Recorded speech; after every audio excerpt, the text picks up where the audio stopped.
Rapaz, você ficou sabendo dessa? A quase colisão no aeroporto de Curitiba entre um carro de serviço e um Boeing 727 da Total durante a decolagem. Isso aconteceu no dia 24 de julho de 2024, portanto, há pouco mais de um ano, que foi classificado como incidente grave e digamos que meio que passou despercebido. Eu mesmo não lembro de ter feito nenhum post sobre este assunto. Bom, as investigações que estão em fase final, deverá ser publicado um relatório em breve, mas temos boas informações. Tudo bem que é bem estranho levar mais de um ano para um negócio assim, entre aspas, simples. O site Flight Global nos trouxe que os investigadores brasileiros do CENIPA, claro, relatam falha da comunicação entre o carro de serviço, torre e avião.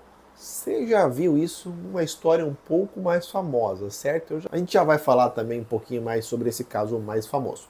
No painel do Cipaer diz basicamente assim sobre o ocorrido. A nave decolou do aeródromo Afonso Pena SVCT, Curitiba, Paraná, mas ele fica em São José dos Pinhais para os chatos de plantão, com destino ao aeródromo de Guarulhos, governador André Franco Montoro, em São Paulo, que também não fica em São Paulo, fica em Guarulhos.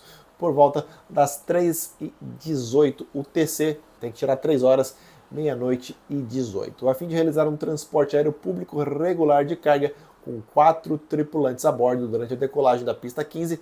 Imediatamente após a rotação, a aeronave cruzou com um veículo que havia adentrado a pista principal pela cabeceira 33. O veículo rebocava uma torre de iluminação que seria utilizada nas obras de alargamento e nivelamento da pista principal. A asa direita da aeronave passou a uma distância aproximada de 6 metros da torre de iluminação. Sim, o negócio passou realmente muito perto, se tratando de uma decolagem de um avião. E eu sei que você vai fazer relação, e eu fiz, obviamente, quando eu vi essa notícia, com o Boeing da Gol lá, que o carro atingiu o Boeing da Gol no aeroporto do Galeão.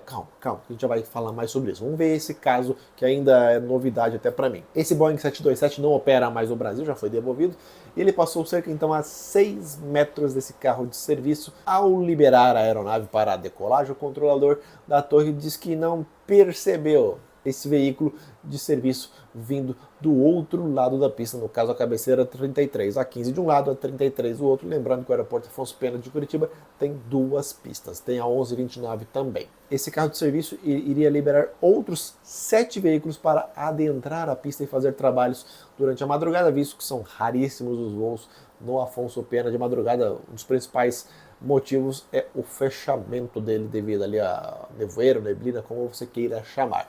Tem ali pouquíssimos voos da aviação geral, alguns cargueiros, comercial praticamente nenhum, comercial no caso de passageiros. Em uma imagem do CENIPA mostra o quão perto passou o Boeing 727 deste carro, algo que claramente não deveria ter acontecido.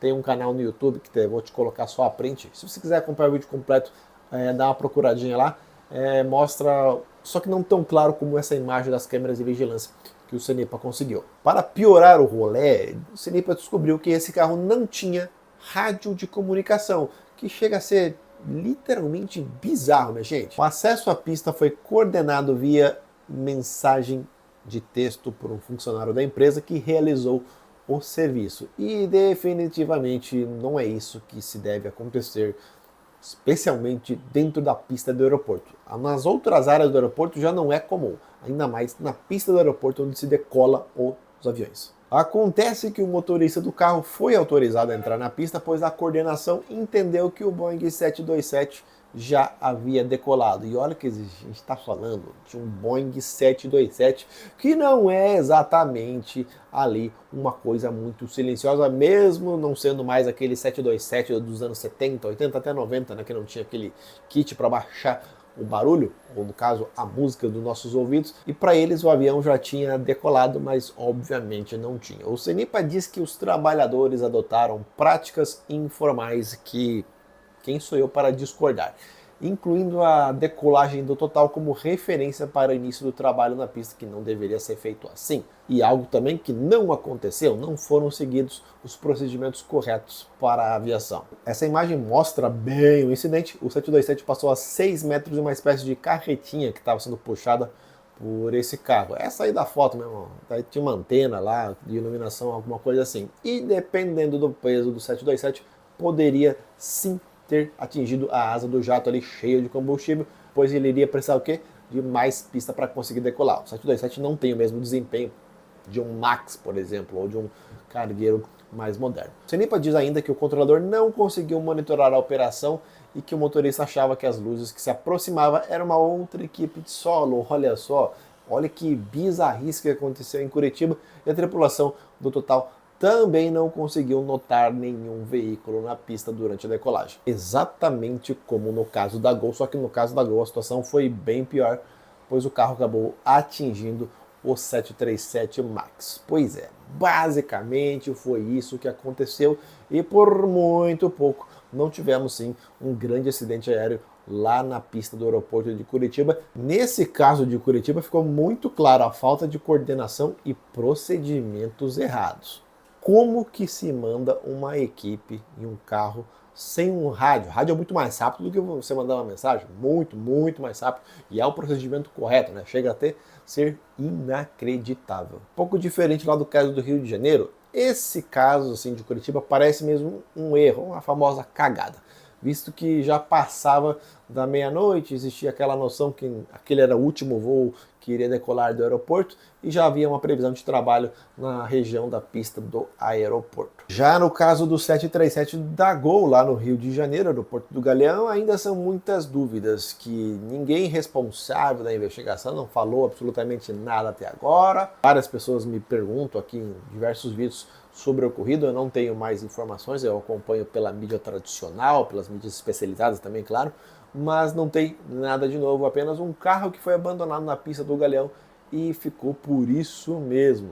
A ocorrência que aconteceu no dia 11 de fevereiro de 2025 consta no painel do CIPAER, apenas houve a colisão entre a aeronave e a viatura. Ninguém divulgou nada, especialmente em relação ao motorista do veículo, a pessoa que estaria operando aquele carro. Mas não é tão simples. Pergunta por que você fez isso? É algo muito simples, mas enfim. Também não perguntaram nada, não falaram nada sobre controladores, torre, nada.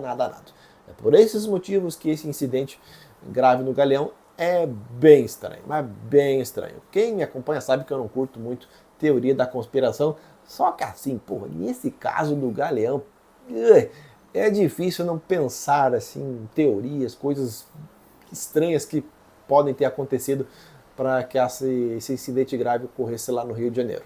Literalmente o caso foi abafado pela mídia no geral e o carro acertou o avião da Gol e ficou por isso mesmo. O jeito vai ser aguardar o resultado das investigações finais, tanto desse da Total quanto esse do Galeão, mas claro que o do Galeão atrai muito mais curiosidade do pessoal. Fato é que esse tipo de ocorrência jamais pode acontecer em qualquer aeroporto do mundo. Lembra aquele do Peru, que o caminhão de bombeiros entrou na pista enquanto rolava o A320 da Latam? Você lembra o que aconteceu com os bombeiros naquele caso? Poderia ter sido parecido nesse lá em Curitiba. Bom, o vídeo de hoje é esse, já sabe, gosta do canal, like, inscreva-se e até a próxima. Tchau!